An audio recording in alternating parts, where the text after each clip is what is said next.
नमस्कार, मैं छत्तीसगढ़ अखबार के YouTube चैनल इंडिया आजकल के स्टूडियो से सुनील कुमार बोल रहा हूं। पिछले कुछ दिनों से आप हमारे कुछ वीडियो नहीं देख पा रहे होंगे ठीक से। मेरी आवाज़ की जगह कोई महिला की आवाज़ अंग्रेजी में बोल रही है, जो मैं आपके सामने हिंदी में बोल रहा हूं। तो हमारे एक दोस्त ने मदद की और उन्होंने कुछ सेटिंग चेंज की है YouTube पर। तो मैं उम्मीद करता हूं कि आप पिछले 3-4 दिनों में जो देख सुन नहीं पा रहे थे, चेहरा मेरा दिख रहा था, आवाज़ किसी महिला की आ रही थी, अंग्रेज महिला की अंग्रेज़ी में बोल रही थी, अभी दोबारा आप देखेंगे तो शायद आपको वो सही दिखेगा।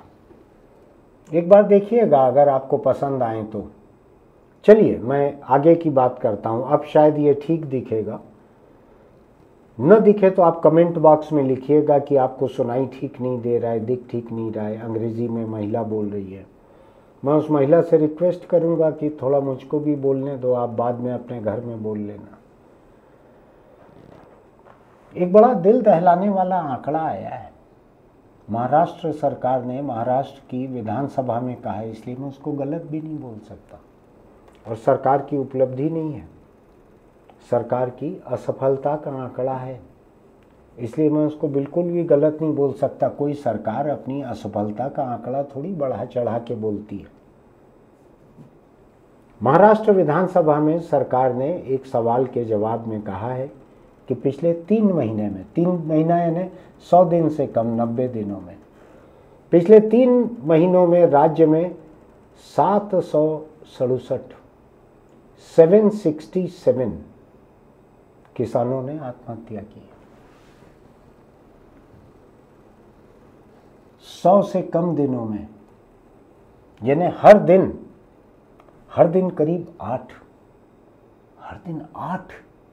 किसानों ने आत्महत्या की है महाराष्ट्र में। सरकार के आंकड़े हैं, विधानसभा में कहे हुए, ये कोई रिपोर्टर के बढ़ा चढ़ा के रिपोर्टिंग किए गए आंकड़े नहीं हैं। 767 90 दिनों में, तो कितना हो गया? 8 करीब हो गया। 8 किसान रोज खुदकुशी कर रहे हैं महाराष्ट्र में। खेती की हालत खराब है, उपज का पैसा पूरा नहीं मिल पाता है उनको, जो भी मिल रहा होगा समर्थन मूल्य वहाँ पर पूरा नहीं मिल पा रहा है। पानी बिजली की कमी होगी, खाद बीज, मैं तो छत्तीसगढ़ में भी देख रहा हूँ लगातार दिक्कत बनी हुई है, खाद बीज की कमी होगी। दवाइयाँ नकली आ रही होंगी, पूरे देश में आती है नकली कीटनाशक। पानी की कमी, जानवर बूढ़े हो जा रहे हैं, किसान उनको बदल नहीं पा रहे होंगे।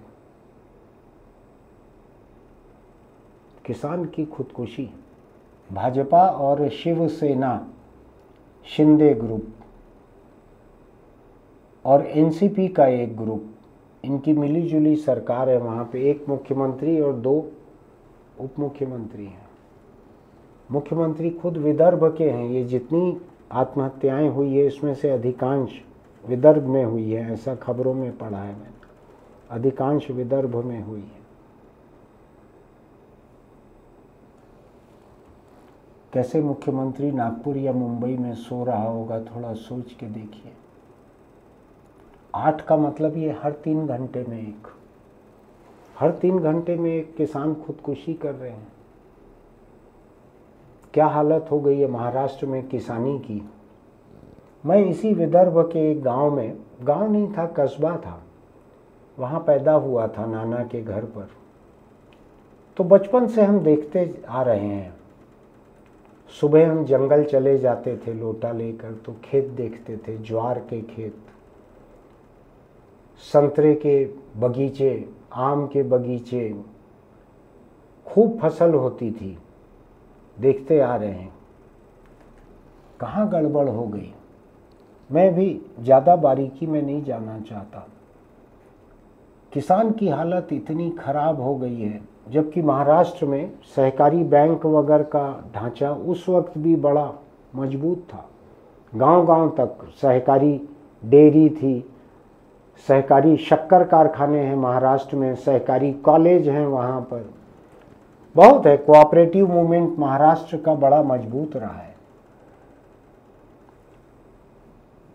राज्य की जो हालत है, खेती की हालत, सरकार की कृषि नीति, बैंकों की हालत, लोन की हालत, हर 3 घंटे में एक किसान खुदकुशी कर रहा है।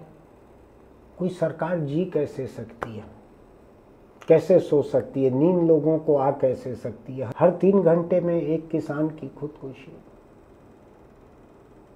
मैं एक पहलू जानता हूं, बाकी तो सरकार जानेगी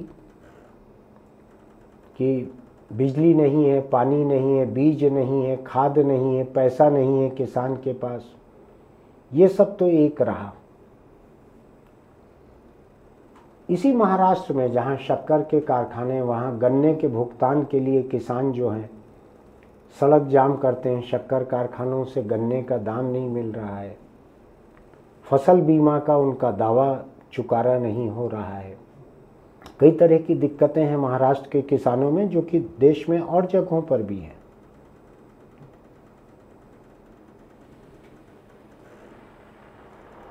मुझसे ज़्यादा बोलते भी नहीं बन रहा है इतनी लाशें देखकर किसानों की। लेकिन मैं एक पहलू के बारे में कहना चाहता हूं। वहाँ पर 2015 में भाजपा की गठबंधन सरकार ही थी। वहाँ पर उन्होंने एक कानून बनाया, गाय, बैल, बछड़े इनमें से किसी भी बिक्री पर रोक लगा दी। गाय पे पहले से रोक थी, गाय काटने पे। बाकी सारे जानवरों पे, जो बूढ़े हो गए हैं बैल, उनके ऊपर भी, सबके ऊपर रोक लगा दी कानून बनाकर। महाराष्ट्र एनिमल प्रिजर्वेशन संशोधन अधिनियम 2015। अब किसान जो हैं, अगर बैल बूढ़े हो गए हैं तो उनको नहीं बेच सकते। पहले ये होता था कि 2 बूढ़े बैल बेच दिए, 2 जवान बैल ले लिए, पैसा कुछ दे दिया। बूढ़े बैल को जो ले जाते हैं उनका क्या करते हैं वो जाने। हमारे आपके घर से अगर कोई पुराने सामान लोग ले जाते हैं तो हम नहीं जानते वो क्या करते हैं उसका।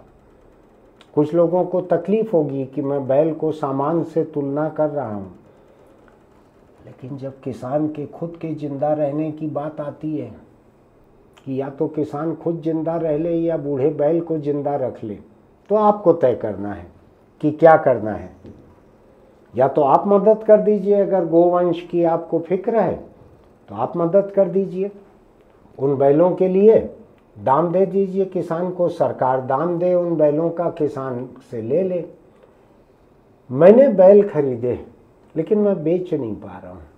बूढ़े हो गए बैल, मैं खिला नहीं पा रहा हूँ, कुछ काम नहीं कर पाते, कहीं जा नहीं पाते, मैं भगा नहीं सकता, क्योंकि मेरे भगाए बैल कोई और बेच दे तो जेल में जाऊं। कानून इतना कड़ा है। अब आप सोचिए, बैल मैंने रखे, खेती की, अब बैल बूढ़े हो गए, खेती के काम नहीं आ पा रहे, तो मैं क्या करूं? जहां पे किसान हर 3 घंटे में एक किसान खुदकुशी कर रहा है, हर 3 घंटे में एक, दिन में 8। वहां पर किसान अपनी जिंदगी बचाए, अपना कर्ज छुड़ाए कि बूढ़े बैल को जिंदा रखे। अंतहीन बूढ़ा बैल कितना भी जिंदा रह सकता है, 2 साल, 4 साल, 5 साल। और अगर इस बीच मान लीजिए किसान ने कर्ज लेके कोई और बैल खरीद भी लिए काम करने के लिए, चलो ये रिटायर्ड बैल हैं, बैठे हुए हैं। कहने में बहुत अच्छा लगता है कि जिसने अपनी जवानी आपके खेत में गंवाई उसको बुढ़ापे में नहीं देख सकते क्या? लेकिन आज मेरी हालत ऐसी है कि या तो मैं खुद जिंदा रह लूं या बैल को जिंदा रख लूं। तो भी आप यही सलाह दोगे मुझको कि नहीं, तुम खुद खुदकुशी कर लो, बैल को जिंदा रखो। किसान ही निकल ले रहा है, जिंदा नहीं रह पा रहा है, तो क्या देखेगा बैल को? पानी की कमी इतनी भयानक है महाराष्ट्र के कई इलाकों में। पीने को पानी नहीं है, इंसानों के पीने को नहीं है, जानवर को कहाँ से पिलाएंगे? आपके दरवाजे पे 2 बूढ़े बैल बैठे हुए हैं, आप खा नहीं पा रहे हो, आपके पास खुद के पास खाने को नहीं है। एक बात बतलाऊं मैं आपको, कोई भी लोग खुदकुशी आसानी से नहीं करते हैं। जब कोई रास्ता नहीं दिखता है उनको उबरने का, कर्ज से घर को चलाने का, जिंदा रहने का, जब कोई रास्ता नहीं दिखता है तब लोग अपने पर हिंसा करते हैं, उसके पहले तक नहीं करते। सोच के देखिएगा, जिन 767 लोगों ने 90 दिन में खुदकुशी की है महाराष्ट्र में, कल्पना कीजिए कि उनके दरवाजे पर 2-2 बैल बंधे हुए हैं, उनको न खिला पा रहे हैं न खा पा रहे हैं। मुझको लगता है कि हम देख भी नहीं पाएंगे कि ये बैल ज़िंदगी भर मेरे साथ इन्होंने काम किया था, आज मैं इनको खिला नहीं पा रहा हूँ, पानी नहीं दे पा रहा हूँ। क्या लगेगा किसान को, ये सोचिए। बहुत से किसान तो हो सकता है कि बैलों को देखकर अपनी बेबसी को सोचकर भी खुदकुशी कर लिए होंगे। लेकिन कानून कानून है। महाराष्ट्र एनिमल प्रिजर्वेशन संशोधन अधिनियम, गोवंश को बचाना आपकी जिम्मेदारी है, आप उसको बेच नहीं सकते। खाना कहाँ से दोगे? सरकार अगर मुझको मेरी चीज़ बेचने नहीं दे रही है, मेरा पशु ही बेचने नहीं दे रही है, तो सरकार ले जाए खरीद के उसको। मेरी ज़मीन है, अगर मैं उसको बेच नहीं पा रहा हूँ तो सरकार मुआवजा दे के उसको एक्वायर कर ले, अधिग्रहण कर ले। तो महाराष्ट्र सरकार को चाहिए कि बैलों को, गायों को, जिनको भी बेचने पे आपने रोक लगाई है, बछड़ों को, उनको आप ले लो, लोगों से खरीद लो। उसके बाद आपको जो करना है सरकारी बजट से उनको जिंदगी भर, उनके मरने तक आप पालो अच्छे से। वो नहीं करेगी सरकार। सरकार किसान को बोलेगी कि तुम इसको बेच नहीं सकते। बैल कहीं जाने की हालत में नहीं है, वो वहीं बैठे रहेंगे, उसी एक घर को पहचानते हैं वो। ऐसा तो है नहीं कि बैल कोई पमेरियन पिल्ला है जिसको कोई भी परिवार पाल ले। तो बैल वहीं बैठे रहेंगे, किसान खा भी नहीं सकेंगे, खिला भी नहीं सकते, उनके पास पैसा नहीं है, फसल के लिए पैसा नहीं है, कर्ज को चुका नहीं पा रहे हैं, बाजार से भी कर्ज ले लेते हैं, आखिरी में वो लोग लाठी लेकर पहुंचते होंगे। आप छत्तीसगढ़ की राजधानी में अभी ऐसे सूदखोर लोगों की एक बहुत बड़ी कहानी पढ़ ही रहे हैं पिछले कई हफ्तों से। क्या किया जाए? मैं किसी जानवर को काटने के खिलाफ हूँ, मैं शाकाहारी व्यक्ति हूँ, मैं किसी भी जानवर को काटने के खिलाफ हूँ, लेकिन मैं इंसान को इतना बेबस करने के भी खिलाफ हूँ कि वो खुदकुशी को मजबूर हो जाए। जिस विदर्भ से महाराष्ट्र के मौजूदा मुख्यमंत्री देवेंद्र फडणवीस जाते हैं, मुंबई, ये अधिकांश खुदकुशी किसानों की उसी विदर्भ में हुई है। सोचिए आप, मैं तो आपके सामने सवाल खड़ा कर रहा हूं, मैं किसी को काटने के लिए नहीं कह रहा हूं, मैं बचाने के लिए कह रहा हूं, मैं बैलों को मारने के लिए नहीं कह रहा हूं, मैं इंसानों को बचाने के लिए कह रहा हूं। मेरा ये मानना है, चलिए महाराष्ट्र की सरकार, चाहे वो सावरकर समर्थक पार्टियों की सरकार हो, भाजपा के, शिवसेना, शिंदे ग्रुप के, इनके मन में सावरकर के लिए बड़ा सम्मान हो, मैं मान लेता हूँ। फिर भी ये सावरकर की एक बात को नहीं मानते हैं कि जब गाय का उपयोग खत्म हो जाए, दूध देना बंद कर दे, बच्चे देना बंद कर दे, तो वो एक पशु ही रहती है, उसकी पूजा करना मूर्खता और अवैज्ञानिक है। ये सावरकर ने लिखा है। और सावरकर ने लिखा है कि उसको काट देना चाहिए, गाय को, उसको कसाई घर भेज देना चाहिए। मैं खिलाफ हूं किसी भी जानवर को भेजने के, लेकिन सावरकर ने कहा है, चलिए आप सावरकरवादी सरकार हैं लेकिन खिलाफ हैं सावरकर के इस बात के।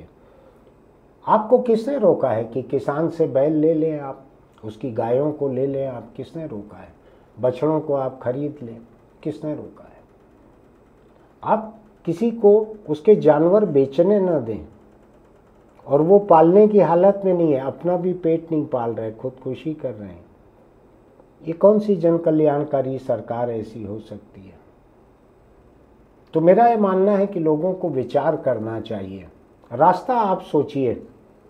अगर आपको लगता है कि बैलों को बचाना है तो हर किसी को पैसा देना चाहिए। देश के 140 करोड़ लोग हैं, अगर हर व्यक्ति 10-10 रुपये महीना भी देंगे तो 1400 करोड़ रुपए हो जाएगा। और हो सकता है कि सभी गाय बैल गोवंश को बचाने के लिए कहीं पे शुरुआत हो सके। हो सकता है कि 10 रुपये महीने अगर मैं दूं तो हो सकता है कि गाय बैल बच सकें, गोवंश बच सके।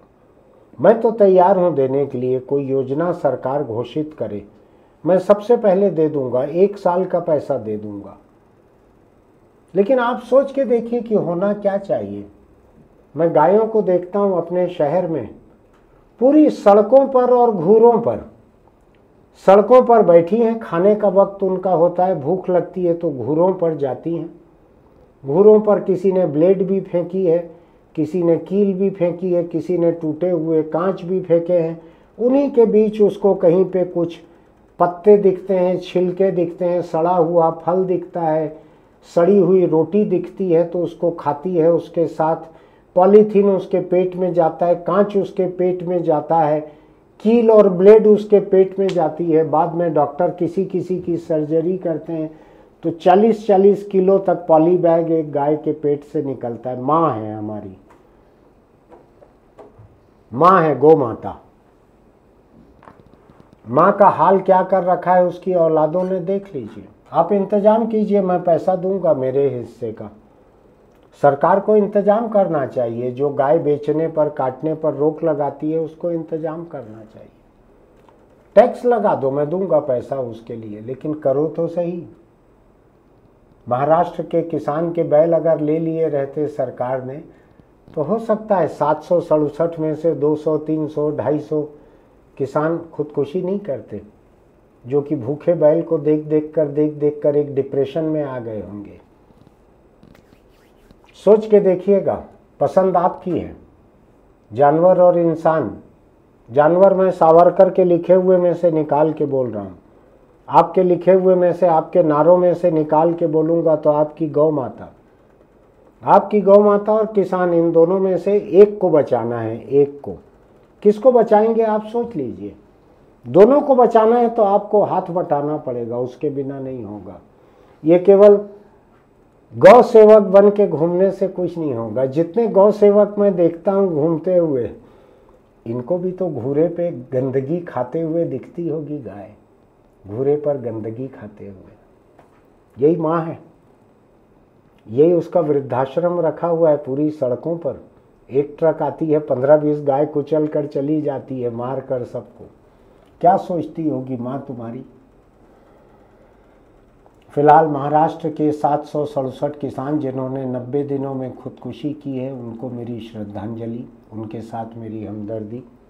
और मैं चाहता हूँ कि देश भर के लोग सोचें कि बूढ़े बैलों का क्या किया जाए, बूढ़ी गायों का क्या किया जाए। इंसान और जानवर में से किसी एक को बचाना है तो किसको बचाया जाए, आप तय करके बताइएगा, लिखिएगा कमेंट बॉक्स में।